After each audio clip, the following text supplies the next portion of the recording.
I'm a disabled veteran. It's been disappointing to see Susan Collins side with Trump over and over again all these years. She was supposed to fight for Mainers and she's doing the exact opposite.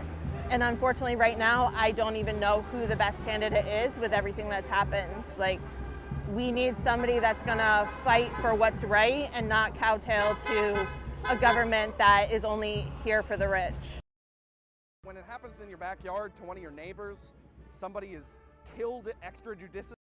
I think at this point, my short answer is whoever opposes Collins is going to get my vote. She obviously isn't up to the task. She's been an embarrassment to our state and a failure in supporting it. I'm a big believer in Shanna Bellows as far as potential Democratic nominees, but I think Jackson has great policies. I would vote Dr. Shah. I will vote whoever the Democrats run. I will certainly investigate their policies and investigate their character the same way that we did Plattner, but at the end of the day, I think Susan Collins has got to go. I want ICE to be defunded as well.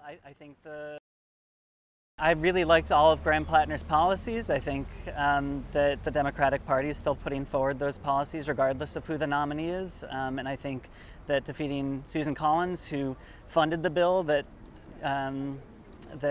supported ICE and provided all the money for them to surge into Maine and buy all these weapons that they're now shooting people with, I think Susan Collins needs to be defeated no matter what.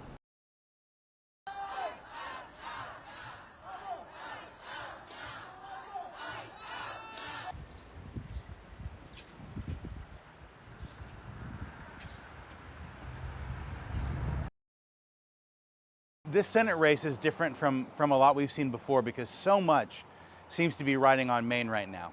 It's not the only path by which Democrats can retake control of the Senate, but it is one, and it's difficult but possible. About President Trump. This idea of halting traffic stops at the moment? Well, first of all, let me make the point that the investigation into the shooting in Biddeford, Maine, has not yet been completed.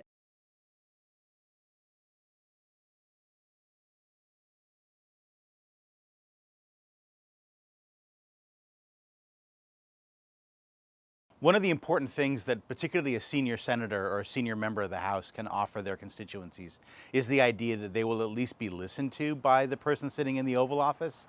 And Donald Trump has not been great about that in a lot of ways. He doesn't confer much with senior leadership before making a decision or issuing a statement.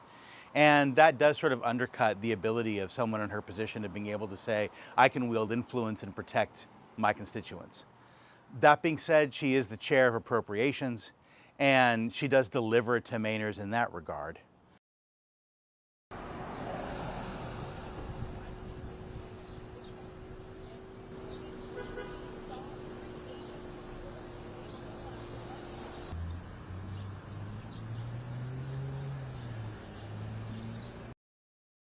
The sight of a friend and neighbor being shot down by an agency that number one, the senator said she had gotten out of Maine, and then number two, that she voted to fund without any strings attached, may be something that costs her. The last time she ran for re-election, she won handily despite providing the winning vote to put Kavanaugh on the Supreme Court.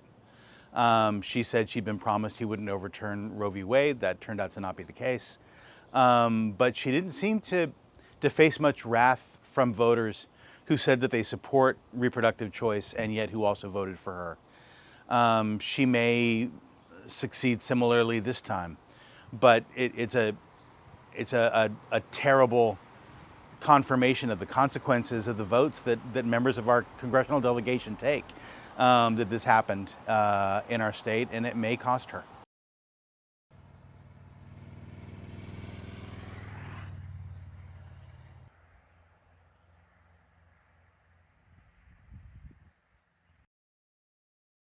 People are just going to vote against Susan Collins. So whoever the Democrats decide to run, I think has a decent shot anyways, just because of that, because they're not Susan. But I don't think, I don't know. I don't think people know everything they should know about a candidate, this far along into the season before a big midterm election.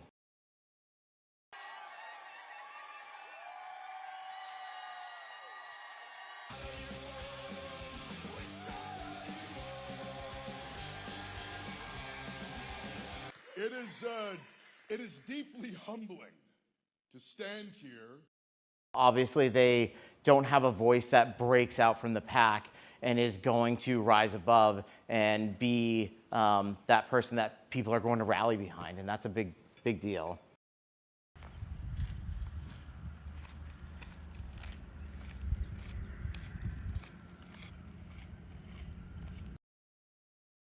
I definitely want to see someone that has a little fire in their belly, but they don't need to cosplay as Graham.